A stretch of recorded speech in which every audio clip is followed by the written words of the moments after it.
Right, అది ఈ ఘటనపై సచివాలయ ఉద్యోగుల సంఘం అధ్యక్షుడు వెంకటరామిరెడ్డి రియాక్షన్ ని చూసాం, పోలీసుల వర్షన్ ని కూడా చూసాం.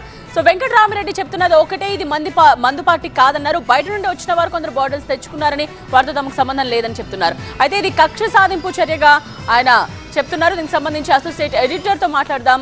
ఈశ్వర్ సిద్ధంగా ఉన్నారు.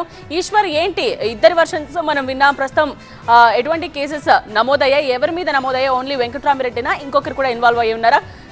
క్యాంటీన్ కమిటీ ఎలక్షన్స్ కోసం ఈ పార్టీ ఇచ్చారా? ఇంకా ఏమని చెప్తున్నారు వెంకటరామిరెడ్డి? ఆంధ్రప్రదేశ్లో రాజకీయాలు ఏ స్థాయిలో ప్రభావితం చూపిస్తున్నాయన్నదని చెప్పడానికి ఇది ఒక ఉదాహరణ. కేవలం ఇది ఉద్యోగ సంఘాల మధ్య జరిగిందే కాదు, ఇక్కడ రాజకీయాల ప్రభావం కూడా ఉందని చెప్పడానికి చాలా గతంలో కూడా ఇట్లాంటి ఘటనలు చాలా చోటు చేసుకున్నాయి. ఈ సంఘటన చూస్తే వెంకటరామిరెడ్డి గతంలో సచివాలయ ఉద్యోగుల సంఘ అధ్యక్షులుగా ఉన్నారు. ఆయన 2024 ఎన్నికల్లో వైఎస్ఆర్ కాంగ్రెస్ పార్టీకి అనుకూలంగా ప్రచారం చేశారు. కడప జిల్లా బద్వేల్లో ఆర్టీసీ ఉద్యోగులతో సమావేశమై ఆయన వైఎస్ఆర్ కాంగ్రెస్ పార్టీకి ఓటేయమన్నారు. చెప్పారంటే ఆయన్ని అధికారంలోకి వచ్చిన వెంటనే కూటమి ప్రభుత్వం ఆయన సస్పెండ్ చేసింది. సో ఇప్పుడు ఇట్లాంటి నేపథ్యంలో ఈరోజు ఒక ఆంధ్రప్రదేశ్ సచివాలయ క్యాంటీన్ కోఆపరేటివ్ సొసైటీ ఉంటుంది. దానికి డిసెంబర్ 14వ తేదీన ఎన్నికలు జరగబోతున్నాయి. అందులో దాదాపు 11 మంది డైరెక్టర్లు ఉంటారు. ఆ డైరెక్టర్ల నుంచి ప్రెసిడెంట్ వాళ్ళని సెక్రటరీని ఎన్నుకుంటారు. సో ఇవి సాధారణ ఎన్నికలను తలపించే రీతిలో ప్రస్తుతం జరుగుతున్నాయి. దానికి సంబంధించి ఆ 11 మంది డైరెక్టర్లను గెలిపించుకునేందుకు ఆయా ప్యానెల్స్ కావచ్చు, లేకపోతే ఆయా ఇండివిజువల్స్ కావచ్చు, పెద్ద ఎత్తున సచివాలయ ఉద్యోగులందరినీ పిలిచి పెద్ద ఎత్తున పార్టీలు ఇస్తున్నాయి, పెద్ద ట్రీట్లు ఇస్తున్నాయి. సో ఇట్లాంటి సంఘటన రాత్రి జరిగింది. రాత్రి తాడేపల్లిలో ఒక గార్డెన్లో జరిగిన ఈ పార్టీలో దాదాపు 150 మందికి పైగా సచివాలయానికి సంబంధించిన గెజిటెడ్ ఆఫీసర్స్ కావచ్చు, లేకపోతే పెద్ద ఎత్తున సచివాలయ ఉద్యోగులు పాల్గొన్నారు. వాళ్ళందరికీ సంబంధించి అక్కడ ఎక్కువ మద్యం సేవిస్తున్నారు. ఆ మద్యం కూడా అనుమతి లేకుండా ఆ పార్టీని కండక్ట్ చేశారన్నది ప్రధానమైన అభియోగంగా ఎక్సైజ్ పోలీసులు చెప్తున్నారు. ఆ మేరకి రాత్రి పెద్ద హై డ్రామా జరిగింది.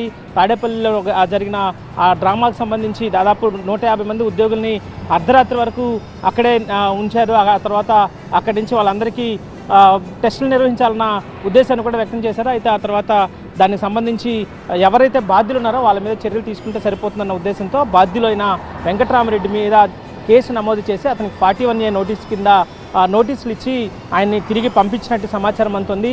దానికి సంబంధించి మళ్ళీ తిరిగి ఈరోజు విచారణ చేస్తారు.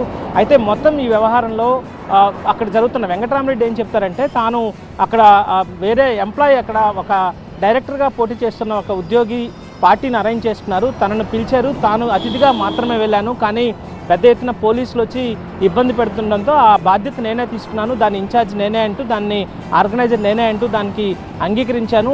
ఎందుకంటే అంతమంది ఉద్యోగులు అక్కడ ఇబ్బంది పడుతున్నారు కాబట్టి వాళ్ళందరూ ఇబ్బంది పడకూడదన్న ఉద్దేశంతోనే తాను ఆ విధంగా వ్యవహరించాలని చెప్తున్నారు. అయితే వెంకటరామిరెడ్డి మీద చాలా ఫిర్యాదులు ఉన్నాయి.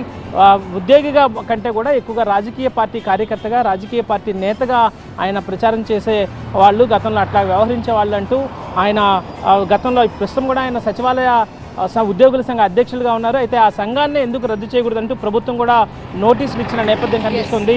సో దానికి సంబంధించి మిగతా ఉద్యోగ సంఘాలు అక్కడ ఎవరైతే సచివాలయ ఉద్యోగులు ఉన్నారో వాళ్ళందరూ కూడా పెద్ద ఎత్తున వ్యక్తిగతంగా ఆయన ఎన్నికల ప్రచారంలో పాల్గొన్నారు కాబట్టి ఆ సంఘం నుంచి ఆయన్ని తప్పించి మిగతా సంఘాన్ని కొనసాగించాలని కోరుతున్న నేపథ్యం కనిపిస్తుంది. ఇట్లాంటి పరిస్థితుల్లో రాత్రి జరిగిన ఘటనతో మళ్ళీ ఒక్కసారిగా వెంకటరామిరెడ్డి వార్తల్లో వ్యక్తిగా మారిన పరిస్థితే కనిపిస్తుంది.